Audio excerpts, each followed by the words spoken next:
I'm hoping you have access to today's handout, that you've either been able to print it out or you can somehow have it here on your screen, splitting it with what I'm saying. You'll see a handout called Take Shelter. I'm going to read it. I'm going to read the whole thing to you. This is what you're going to be asked to do. You'll need another piece of paper and something to write with.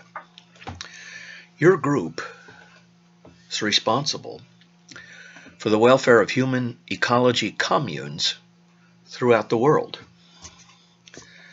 These communes bring together a variety of different kinds of people from all areas of life to see if humans of widely differing backgrounds and outlooks can live together peaceably and productively.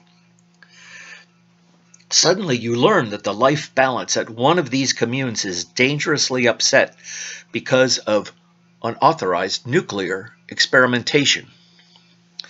The lives of all commune members are imperiled by radioactivity. You receive a desperate call from the leader of the community asking for help. There are 10 people at the commune, but enough water, food, air, and space in their anti-radiation shelter for only 6 of the people, for only 6 of these 10 people for 3 months, the length of time they're going to have to spend in the shelter before it's safe to come out. These 10 people know that if they should decide among themselves, try and decide which 6 should go into the shelter, they're likely to become irrational, even violent. That's why they're calling on you,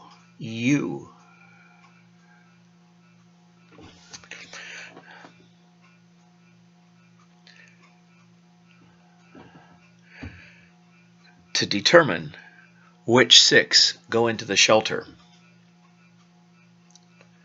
You have just a few minutes to make the decision.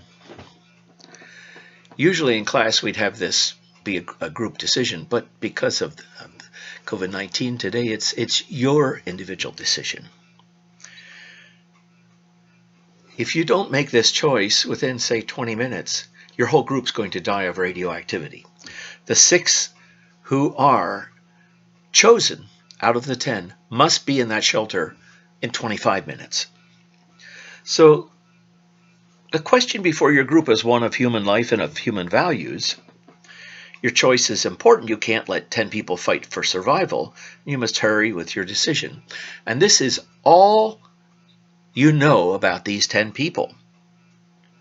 Here they are. 1, a nuclear scientist, age 47. His careless experiments caused the dangerous radioactivity. 2, his wife, 4 months pregnant, is also part of the group of 10. 3rd is a Marxist revolutionary, a 3rd-year medical student. 4 is a famous psychologist and author who's 60 years old. 5, a television celebrity, a host of innumerable talk shows. 6, a brilliant female statistician, 25 years old. 7, an alcoholic priest who's 30 years old.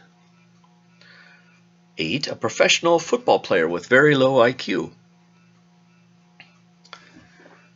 9, a high school sophomore and majorette. And 10, a former presidential assistant, disbarred lawyer, clever, but shifty. Now I want you to pause the video, get a copy of your handout in front of you, and spend time, no more than 20 minutes, choosing the 6 people you would save. You need to write down why, and you need to rank the 6. Who's the first person that you would save? Who's the first person you'd kick out? Who's on the line? Who's number 6 and 7? Who has to be there? Just has to be there. Pause the video, look at your handout, and decide which 6 get to go and rank them in their order.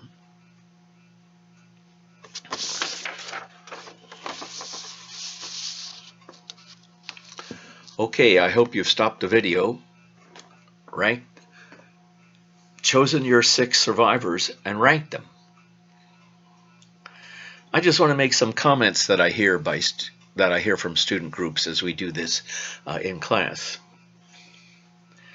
Most people either really want or don't want the nuclear scientist. They say, he's the problem. They don't want him. Others say, if there's another problem, he may know the solution. We got to keep him. Almost every individual in every group decides to keep the wife. The reason? Because there's 2 people. Really? You don't know at what point she's pregnant. It's for 3 months. Do you really want a pregnant woman as part of your group just because she's pregnant or because she's pregnant? Why does that make such a difference? What is her value to the group? Or is the group required to spend more time, energy, taking care of her potentially? The Marcus Cis revolutionary, a 3rd-year medical student.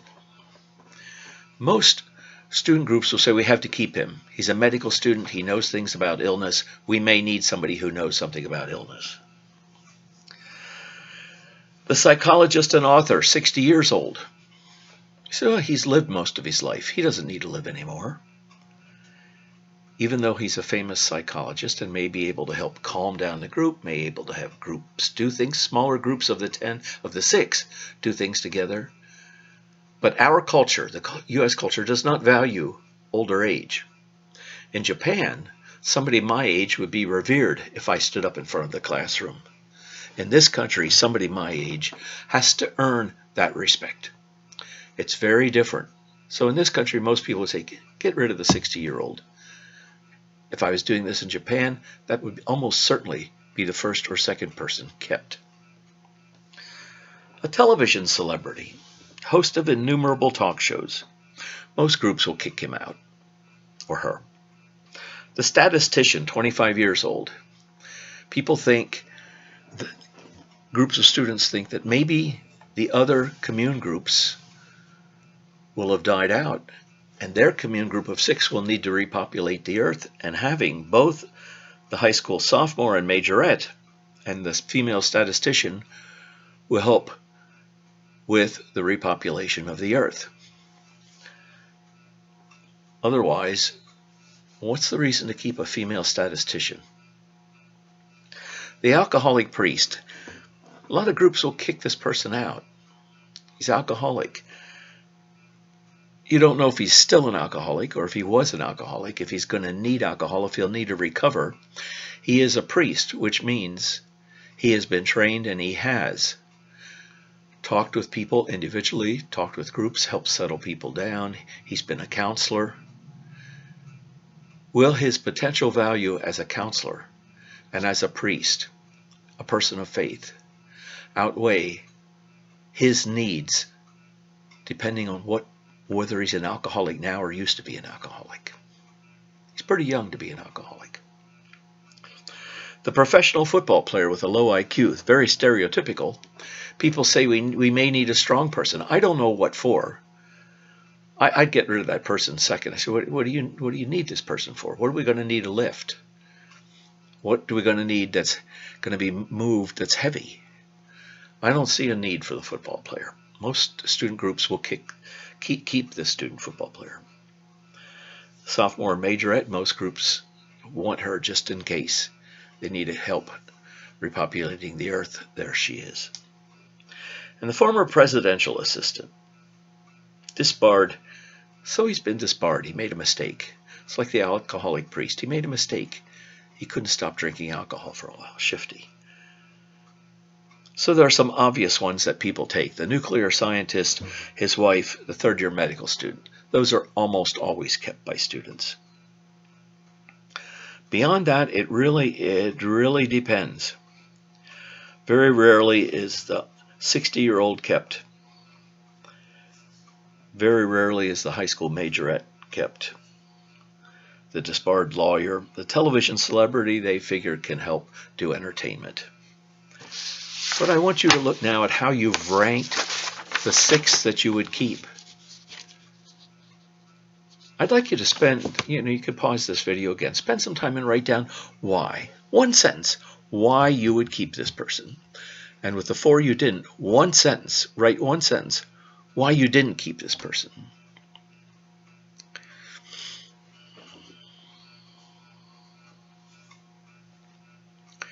Well, I hope you've done that. Do you have any sense of why you chose to keep particular people? You've written down why, but was it from a faith-based perspective of life? Was it a survival expectation you have of somebody helping you survive? Was it comfort over 3 months, somebody who could help give you comfort? Was it cultural, as in the age person? Could you understand why other people might make other choices? And then what do each of these selections tell you about your value system and your values? What do they tell you? Okay, I welcome you, after you've done this, to go on to video 2 for the day.